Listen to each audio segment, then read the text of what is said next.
জলঙ্কতার অর্থ হইল মানে তুমি সন্ধ্যার সময় প্রার্থনা করতে আর নাম করতে আর ঠাকুরকে 12টার দিকে দিতে আর প্রত্যেক বৃহস্পতিবারে প্রত্যেকের বাড়ি ঠাকুরের আসনটা সুন্দর করে সাজাইয়া রাখতে হয়। প্রত্যেক বৃহস্পতিবারে কাপড় বদলাইল আর আসনটা বড়মাল লাল আসন আর ঠাকুরের হইল সাদা আসন।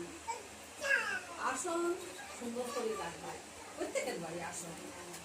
আর ঠাকুরেও যদি মানো না, তোমার ঠাকুরের নিয়মগুলাও তুমি পালন করো না, তাই তুমি ঠাকুর দোস্ত করে দিলে। এই যে আমার বাড়ি কীর্তন দিলাইছি, আমি তো